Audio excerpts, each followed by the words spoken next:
Bonjour et bienvenue dans quelque chose qui est tout à fait nouveau, qui est cette collaboration avec la Bibliothèque nationale universitaire et une rubrique sur les conseils de mon ami Emmanuel Marine, que je salue. Bonjour Emmanuel, Bonjour. qui est administrateur à la BNU de Strasbourg, à la Bibliothèque nationale universitaire de Strasbourg, et qu'on a intitulé donc Libre parole, au fond un peu faire converser l'écrit et l'écran en quelque sorte et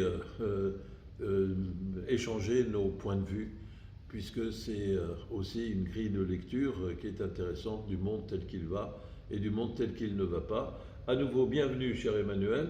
Et donc, je suis très heureux qu'on commence cette première édition d'une série à laquelle je souhaite beaucoup d'autres éditions. Aujourd'hui, on va parler un peu de la place de la bibliothèque ou des bibliothèques et des écrans dans la cité, en quelque sorte. Et je te donne tout de suite la parole, cher Emmanuel. Merci beaucoup. C'est effectivement un beau premier rendez-vous que je souhaite qu'on poursuive autant que possible. On a de belles matières de dialogue de l'écrit et de l'écran. D'abord parce que je crois qu'il n'y a pas de film qui se soit fait sans scénario un peu inspiré quand même de quelque chose d'écrit à un moment donné. Il y a eu des expériences de scénario sans écriture, mais la plupart du temps c'est quand même un écrit à la base. Et inversement, je crois qu'aujourd'hui, il y a très peu d'écrits qui ne sont pas un peu intentionnellement en destination de l'écran, le grand ou le petit, mais donc il y a un dialogue naturel qui doit s'établir, d'autant plus que ce sont des institutions qui sont totalement complémentaires. Je crois que les bibliothèques ont tout intérêt à s'appuyer sur les cinémas, à travailler étroitement avec. Moi j'ai eu l'expérience dans une ville un peu plus au sud, mais tout aussi pluvieuse, Parce qu'aujourd'hui, il pleut des cordes. Aujourd'hui, il pleut des cordes. Donc j'avais l'occasion de gérer un centre où il y avait à la fois cinéma et bibliothèque, cinéma d'art et d'essai de 2 salles, et bibliothèque, et c'était un dialogue qui était très agréable au quotidien, de pouvoir orienter les gens en quête d'images vers un peu de livres aussi, et pour se documenter, et inversement, d'orienter ceux qui seraient venus juste emprunter des DVD vers l'expérience cinématographique qui est quand même d'une autre dimension. Alors, je suis évidemment entièrement d'accord avec toi. C'est triste au fond des conversations où les uns et les autres sont d'accord, mais non, c'est tant mieux. Je suis d'accord avec toi parce que je pense que le fait même, l'essence même d'une bibliothèque, c'est premièrement de recueillir des livres et avec les livres, toute la nébuleuse, tout le cortège des aventures, des fictions, des émotions, des réflexions dont sont porteurs les livres d'une façon invisible, mais réelle en même temps, et que d'autre part, le propre d'une bibliothèque, c'est de faire en sorte, donc c'est du lien social, ça, euh, rencontrer la façon de décliner l'imaginaire et de développer une réflexion de la part des auteurs, des livres, des bouquins, et qu'en même temps, c'est du lien social parce que on se retrouve à plusieurs sans forcément se connaître et à consulter les livres, voire à les emprunter. Il est vrai que ça, c'est la particularité de la bibliothèque, parce que dans les salles de cinéma, on se retrouve entre personnes qui ne se connaissent pas forcément, et le plus souvent pas du tout, et qui partagent des réflexions, des émotions, des sentiments, mais qui ne peuvent pas emporter le film avec eux. Ils peuvent emporter une impression, un halo d'impression du film, mais voilà, il y a une appropriation qui est plus immatérielle dans la salle de cinéma. Et alors, ce que je trouve très intéressant, c'est que on commence ce cycle parce que nous collaborons déjà ensemble. Euh, la BNU fait son cinéma. Vous nous avez accueillis pour qu'on fasse des causeries aussi ou des conférences comme on voudra, et que on a un projet qui va se lancer dès que on sera en plein dans le déconfinement. On est J-2 On est aujourd'hui. 6-2, ouais. Et Plus que 2 jours à tenir. voilà. Et on a encore d'autres projets de collaboration, et ça, c'est un projet encore en plus. Et on a une convention cadre qu'on a signée, et nous vous en sommes très reconnaissants. C'est un véritable bonheur de collaborer, de travailler avec vous. Non pas seulement parce que ça nous rassure d'être reconnus par une institution aussi prestigieuse que la BNU, mais ça nous apporte beaucoup de nourriture, de richesse spirituelle et profane, certes, mais spirituelle quand même. Alors, il y a quand même un point commun entre le bâtiment de la BNU et le bâtiment de l'Odyssée, qui s'appelait UT au départ, c'est qu'ils sont à leur origine contemporains. Oui, à peu près. Ici, c'est la fin des années 1890, tu vas le dire, et nous, c'est 1913 ici. Et vous êtes un des fleurons de ce qu'on appelle la Neue Stadt. Et ici, je dirais que c'est une extension de la Neue Stadt dans la vieille ville historique, si vous voulez, de Strasbourg. Oui, tout à fait. Ça procède un petit peu de la même volonté d'équiper cette ville de Strasbourg, devenue allemande, d'institutions culturelles à la fois novatrices, un peu modèles, d'où la très belle grande salle de l'Odyssée, une des plus belles au monde, en tout cas de celles qui restent de cette époque, et d'où la BNU, qui est une volonté claire de montrer à quel point la culture a sa place dans la nouvelle ville, la culture et le savoir, puisque c'est une bibliothèque qui a dès l'origine une double mission universitaire et en même temps une bibliothèque dans la cité, une bibliothèque de territoire. Elle a été construite et inaugurée quand? Elle a été construite, alors elle a été commencée en 1889 et elle a ouvert en 1895, novembre 1895.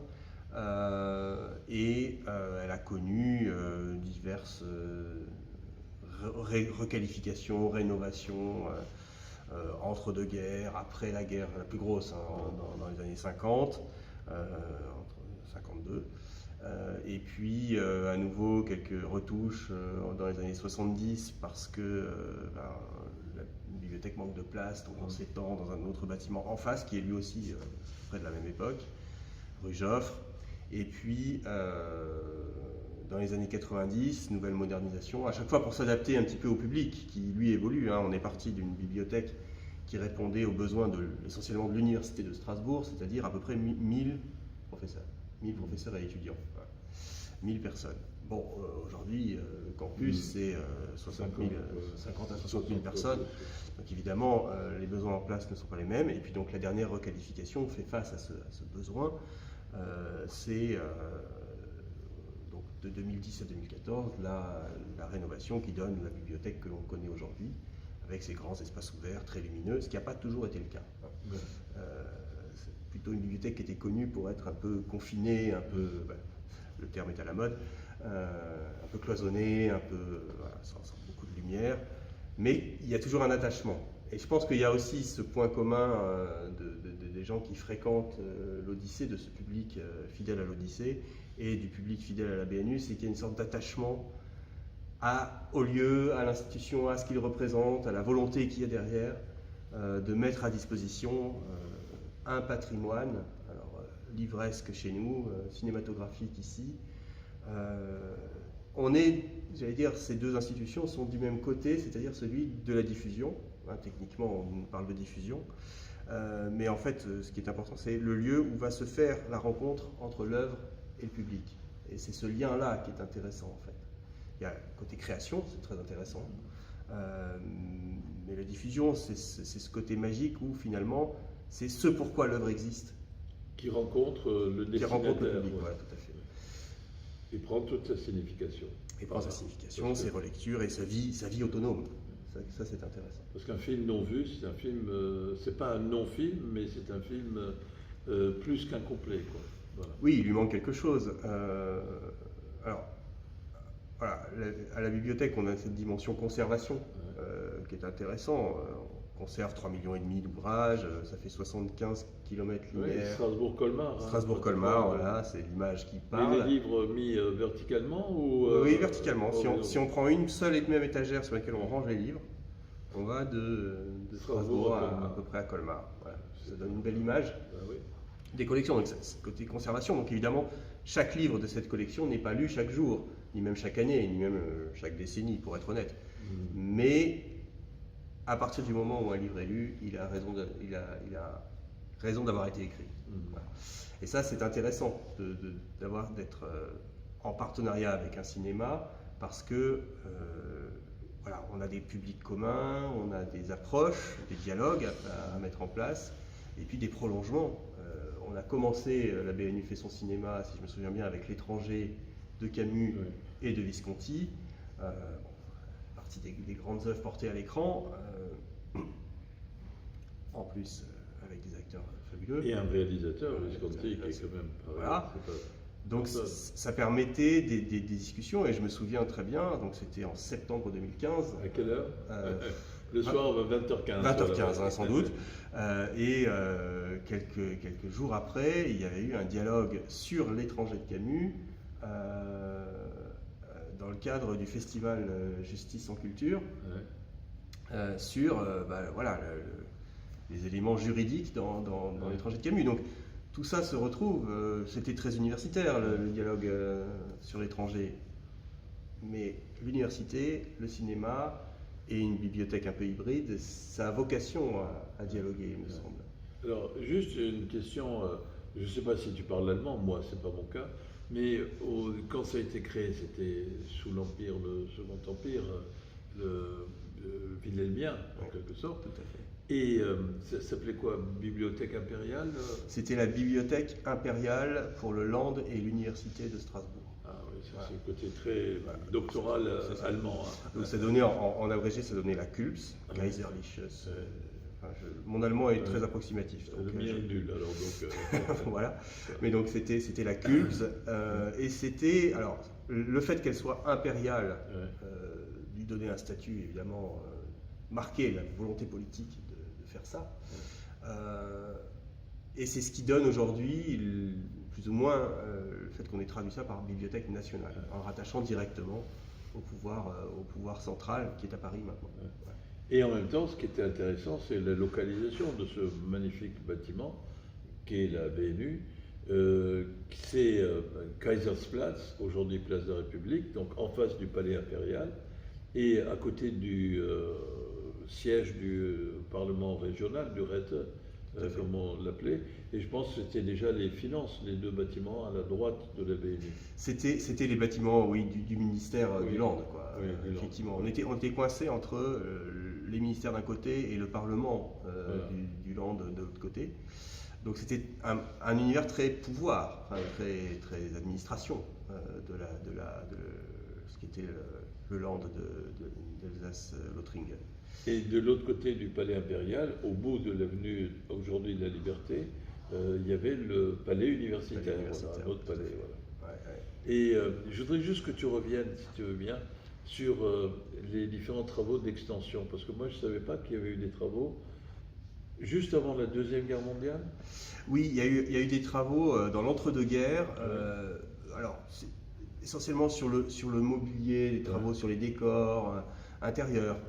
L'extérieur n'a pas changé. L'extérieur reste wilhelmien, comme il l'est actuellement, avec une tendance à la fois néoclassique et néo-renaissance, les médaillons, voilà. La volonté politique qui se lit dans les façades, elle reste.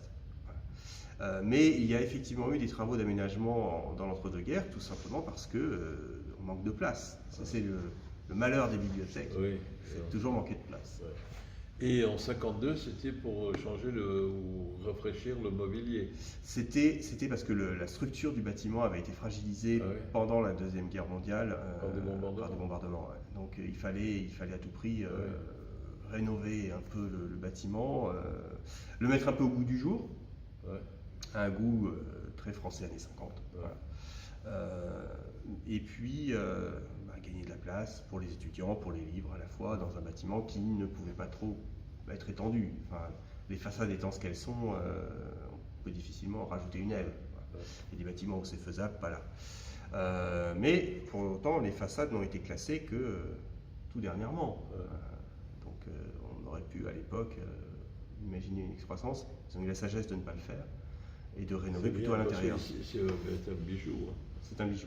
Et donc c'est classé à l'inventaire aujourd'hui. C'est classé à l'inventaire pour les façades et les toitures. C'est bien. Donc l'intérieur a été entièrement rénové, aéré, parce qu'on avait bien besoin, et étendu. Voilà. Étendu de l'intérieur, comme si on avait fait une mue, mais sans changer la coquille. Alors tu sais, mais ça n'a rien à voir avec la BNU, mais il y avait à Strasbourg des bâtiments municipaux de bains, et dont certains ont été transformés en bibliothèque municipale. C'est le cas à la Robertsau, par exemple. Moi, comme j'habite là, je passe devant tous les jours, puisqu'il n'y avait pas assez de salles de bain dans les appartements. Et c'est jusqu'au début des années 50, donc les gens, il fallait bien qu'ils se lavent une fois par semaine, ils allaient aux bains municipaux. Et il y en avait partout, c'est pas uniquement les bains qui étaient au centre-ville. Et donc, ce qui est quand même un bon recyclage de se faire transformer en bibliothèque quand on a été, non pas une salle de bain, mais un bain municipal. Alors, à propos de salle de bain, justement, Henri Langlois, on disait, qui était le fondateur de la Cinémathèque française à Paris, il conservait, il avait une manie, que je trouve très respectable, de mettre la main sur toutes les bobines de films qu'il pouvait trouver, et il y en avait tellement que ça débordait de partout qu'il en avait même dans sa salle de bain et dans sa baignoire. Voilà. Donc ça c'est les rapprochements. Et nous avons caressé une idée, peut-être qu'on arrivera à la concrétiser, c'est avec toi et puis Alain Collat, que je salue au passage, qui est plutôt d'essayer de faire un musée du cinéma. Musée du cinéma, cinémathèque, musée du cinéma. Musée du cinéma, cinémathèque. Mais ça demande la possibilité d'accéder à un bâtiment. Un bâtiment, tout à fait. Et sa surface, c'est pas possible. Oui, parce que ça suppose de faire dialoguer encore un troisième larron dans l'affaire, c'est le côté visuel, enfin le côté exposition, matériel, peut-être aussi conservatoire, on va dire. Sachez que nous, en tant que RCA, Rencontre cinématographique d'Alsace, parce qu'on ne sait plus jamais de quoi l'avenir est fait, le bâtiment ici, cette magnifique salle de cinéma appartient à la ville de Strasbourg, qui la gère dans le cadre d'une DSP, et évidemment les majorités peuvent se suivre et ne pas se ressembler, et du coup les missions affectées ou qu'on voudrait voir affectées par ce lieu peuvent être redéfinies ou modifiées. Nous, on a incarné un certain choix qu'on assume jusqu'au bout pour faire en sorte qu'une ancienne salle de cinéma revienne au monde et soit une miraculée de la vie en tant que salle de cinéma et ne fasse d'abord que du cinéma sans exclure de s'ouvrir à d'autres activités complémentaires.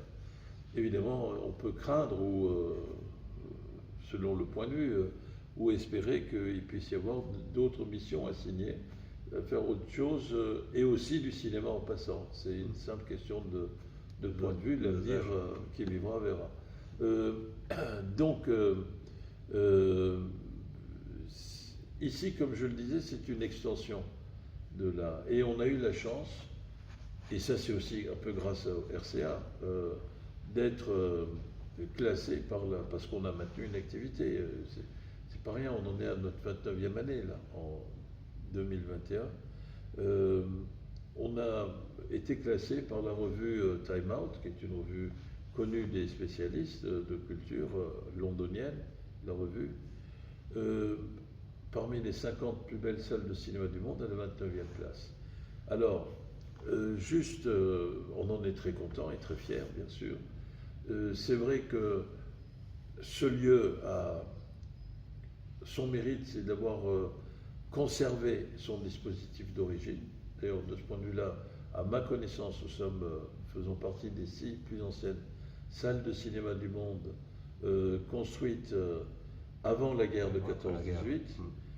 En 1914, il y avait dans le monde ce qu'on appelait 60 000 théâtres cinématographiques, et de ces 60 000, à ma connaissance, il n'y en a plus que 6 en activité comme à l'origine. Ici, bien sûr, 2 salles au Royaume-Uni, une salle en Espagne, à Madrid, qui est le siège de la Cinémathèque nationale, une salle à Sarajevo, qui s'appelle la salle Apollo, et une salle à Saint-Pétersbourg. Et à cela s'ajoutent, à ma connaissance, des bâtiments qui étaient initialement des théâtres, le Lucerna à Prague, la salle Tuchanski qui est classée première dans les plus belles salles de cinéma du monde par Time Out, et c'est mérité, qui est à Amsterdam, la salle Uranus à Budapest, qui étaient des théâtres reconvertis en salles de cinéma à partir des années 20. Donc on est sous le... je ne dirais pas on croule sous le poids de l'histoire, mais on est valorisé par cette empreinte de l'histoire ici. Et oui, c'est un style quand même qui est un peu... toi tu disais néo-renaissance. Pour la façade de la BNU, on est à cheval. Enfin, c'est une réinvention de style, une relecture de style ancien. Ici, c'est un peu théâtre à l'italienne. Oui. Donc, c'est pas si loin que ça du style Renaissance.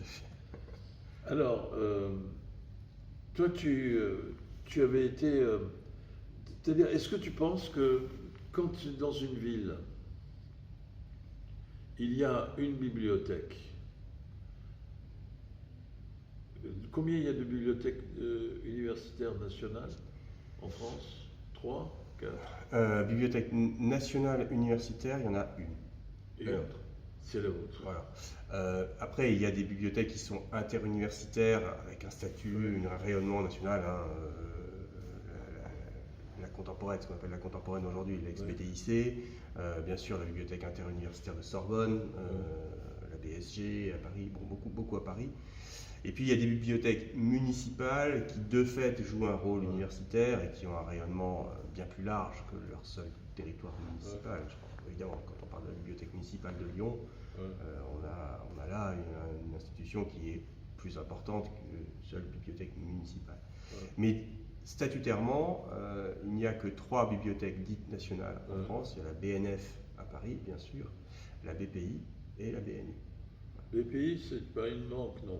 La BPI, ça veut dire quoi, BPI? Bibliothèque publique d'information. C'est une bibliothèque qui est censée être une bibliothèque d'innovation dans la lecture, d'innovation dans les modes de lecture, abritant aussi beaucoup de services d'analyse des publics. C'est vraiment quelque chose qui était très bien pensé au départ, très novateur, ça date des années 70,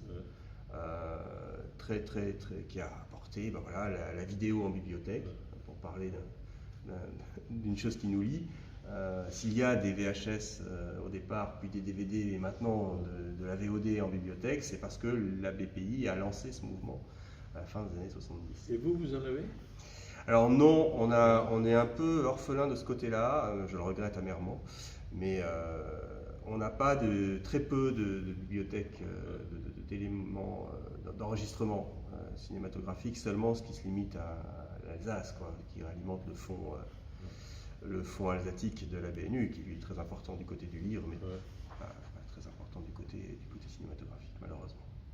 Alors, si on imagine un peu, tu sais, il y a cette très belle expression, il y a 2 expressions que j'adore, celle de William Blake, le poète anglais, qui dit « What is now proved was once only imagined », ce qui aujourd'hui est démontré ou prouvé n'a été un jour que simplement imaginé. Et la formule de Jules Verne qui dit tout ce que les hommes ont imaginé, que certains ont imaginé, finit par être réalisé par d'autres plus tard. C'est-à-dire que ça court de génération en génération ou d'un groupe d'êtres humains à un autre, mais c'est bien de faire marcher l'imagination. Et alors ce qui est encore mieux, c'est quand c'est le même qui imagine, qui arrive à réaliser ce qu'il a imaginé. C'est rare, mais... oui. Donc imaginons un peu, qu'est-ce que pourrait être ce musée du cinéma né d'une collaboration entre la BNU et les RCA Odyssée? Alors rêvons.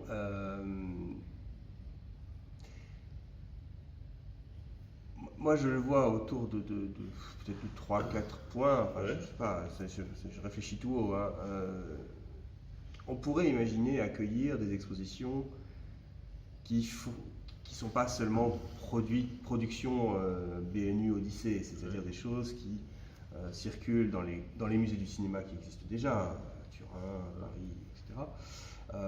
Et d'accueillir des expositions pour dire d'être dans le parcours, d'offrir cette chance aux Strasbourgeois, aux Alsaciens, et de l'autre côté du Rhin, de venir voir des étapes de ces grandes expositions rétrospectives sur un réalisateur, sur un acteur, sur un mouvement, sur une école de cinéma, etc. C'est la première chose. Ce que Beaubourg avait fait à Metz, et peut-être probablement à Paris avant, sur le cinéma soviétique des années 20. Ça pourrait être ça, ça pourrait être, voilà, on parle beaucoup en ce moment de Cinecittà, l'histoire de Cinecittà, pourquoi pas, à travers une rétrospective qui peut associer la photo, les archives, quelques séquences cinématographiques à l'intérieur, des plans d'architecture, des morceaux de décor. Voilà, on a cette possibilité-là. Deuxième chose, c'est d'associer un musée, c'est un lieu à la fois d'exposition, c'est sa mission première, mais c'est aussi un lieu éventuellement de conservation. Donc on pourrait imaginer que le musée s'articule avec la conservation d'un certain nombre de films en accord soit avec des particuliers, soit avec des distributeurs qui cessent leur activité, soit avec, pourquoi pas, des distributeurs ou des producteurs qui cèdent des droits. Et leur numérisation. Leur numérisation, voilà. On engage le processus de sauvetage du patrimoine cinématographique sur bobine, passer de la bobine à la numérisation. Ça, c'est un point. On pourrait articuler ça avec éventuellement tout ce qui est formation. Pourquoi pas, après tout. Je pense qu'il y a à Strasbourg, alors, je suis surpris, il y a beaucoup de tournages à Strasbourg et en Alsace. Bon, s'il y a beaucoup de tournages, il y a beaucoup de personnel du monde du cinéma. Donc une école du cinéma et de la télé, quoi. Alors, il faudrait bien sûr la spécialiser. Voilà, il y a la FEMIS, il y a déjà différentes écoles qui forment. Ça peut être une antenne régionale aussi. Ça peut être une antenne régionale, ça peut être une spécialisation dans un domaine. Moi, j'avais été épaté dans la petite ville où j'ai commencé ma carrière. Il y avait je crois un BTS ou un bac pro, je ne sais plus, qui formait alors des gens qui étaient happés ensuite et draftés presque comme la Ligue 1 de football par toutes les grandes productions parce que c'était une école, un bac pro très spécialisé, costume de théâtre. Et les gens qui sortaient de là, ils étaient très demandés. Parce que finalement, il y a un savoir-faire utile. Voilà, un savoir-faire très utile, qui apportait un plus à une famille de métiers. Donc voilà, pourquoi pas, et travailler avec l'université là-dessus, parce que l'université a déjà une grosse discipline du cinéma, autour du cinéma. Voilà, on pourrait imaginer un partenariat là-dessus qui pourrait être intéressant. Et puis, le dernier point, le musée, c'est une institution vivante, tournée vers l'actualité aussi, et donc faire venir, comme le fait l'Odyssée, peut-être encore plus, faire venir les métiers, les gens du cinéma, à venir parler. De la profession, comme disait Godard. C'est ça. Oui, dont j'ai appris qu'il annonce plus ou moins sa sortie du cinéma. Là, j'ai appris ça par la presse. C'est un peu l'âge qui y pousse. L'âge veut ça, malheureusement. Donc, faire venir les gens qui font le cinéma pour les générations futures, pour les générations qui en profitent actuellement, et peut-être aussi pour ceux qui ont envie de voir comment ça a évolué avec le temps. Voilà, un cycle de conférences, de rencontres, de débats encore plus fournis sur la base de cette programmation déjà très belle que portent les RCA. À l'Odyssée. À l'Odyssée. Oui. Mais donc c'est tout un programme là, parce que c'est justement des choses. Je te remercie. Tu as très bien synthétisé les 4 principaux points qui représentent, je l'espère, notre programme de travail commun. Voilà le défi à relever pour concrétiser tout ça. Évidemment, il y a l'aspect matériel, puis l'aspect plus immatériel. On ne peut pas faire d'expositions sans qu'il y ait de lieux susceptibles d'accueillir ces expositions. Mais Ces lieux peuvent être des lieux de géographie variable. C'est-à-dire on peut être une meute itinérante, en quelque sorte, d'exposition, de lieu en lieu. D'autre part, et ça suppose aussi peut-être l'acquisition d'un bâtiment, mais ça suppose un investissement politique et donc aussi matériel de la part de l'instance politique, et puis également un bâtiment pour pouvoir avoir une collection permanente, au fond, que ce soit d'affiches, de projecteurs, de choses de ce genre, et puis d'autre part, un travail d'archivage, mais avec la numérisation, ça ne représente pas forcément beaucoup de place, de volume nécessaire. Je ne me rends pas bien compte, bien sûr, l'étude doit être faite. Hein. J'ai pas On va s'y employer, on a de belles années devant nous. Oui. Les plus beaux de nos jours sont ceux que l'on n'a pas encore vécu, dit le poète Nazım Hikmet. Voilà, pour cette année, la BNU fête ses 150 ans. Donc, on a 150 ans derrière nous, il faut qu'on imagine 150 ans devant, sinon on ne sera pas le nain sur l'épaule des géants qu'on doit être. Donc, projetons-nous un peu, peut-être pas dans 150 ans, mais au moins pour les 10 ou 20 ans à venir. C'est un chantier qui pourrait être extrêmement intéressant. C'est un chantier qui répondrait tout à fait aux besoins, je pense, du public. On voit bien, ils sont en demande de prolongation. Pourquoi est-ce que le cinéma a besoin de pas seulement avoir une grille de programmation de films, venez, payez, regardez, sortez. Et consommer au passage. Si possible les pop-corn, j'avais oublié ça. C'est parce que quand on considère le cinéma comme un art, il y a un besoin de dialogue à l'intérieur du public, entre le public et les professionnels du cinéma, entre les publics et d'autres approches. C'est là aussi où le lien, on parle beaucoup de liens en ce moment dans le monde culturel, on a besoin de se retrouver, on a besoin de rouvrir, c'est sûr, on a besoin de dialoguer encore entre professions.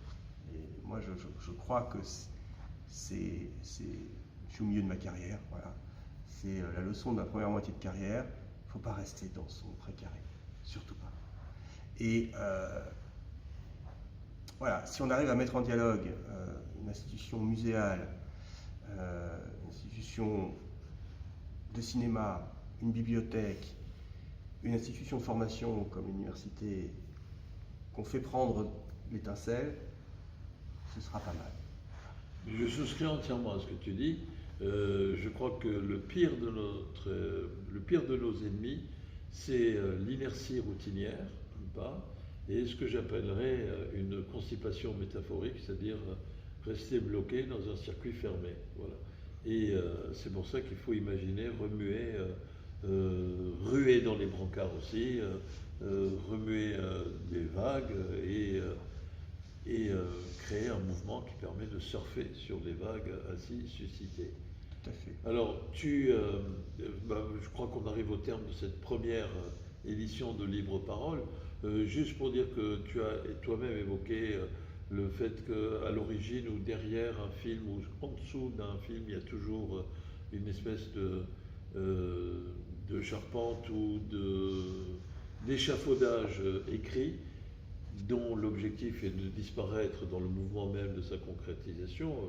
Parce qu'un échafaudage, ça sert à construire une maison, mais quand la maison est construite, l'échafaudage est démonté. Donc il a contribué à son propre démontage, en quelque sorte. Voilà une source de prochaine libre parole. Et on pourra peut-être prendre déjà un à un un des 4 points que tu as bien voulu évoquer. Je te remercie infiniment, Merci cher Emmanuel. Je sais qu'on va reprendre prochainement avec la réouverture. La BNU fait son cinéma. Je crois qu'on peut annoncer aussi que dès que l'auditorium de la BNU sera utilisable, je pense qu'à partir du 19, ça va être le cas. Ça va bientôt être le Voilà. cas, oui, tout à fait. Donc on a aussi prévu des projections là-bas tout à fait. pour les étudiants et le public de la BNU ensemble. Et je tiens à dire une fois de plus notre énorme, immense contentement de ces perspectives de collaboration. Heureusement que vous existez, vous nous donnez un peu prétexte à essayer d'exister nous-mêmes, les petits nains que nous sommes à RCA Odyssée. Et je te laisse le soin de dire le mot de la fin. Et voilà, je parlais de 150 années accumulées. Je crois que pour l'Odyssée, il faudra, pour que vous ayez 150 ans, ce sera en 2063. Oui. C'est ça, 1913, hein, c'est ça. Oui. Donc voilà, on va essayer d'inventer 2064, un dialogue pour les 40 années qui viennent. Voilà. Essayons. Formidable. Merci beaucoup, cher Emmanuel. À très bientôt. Au revoir. À bientôt.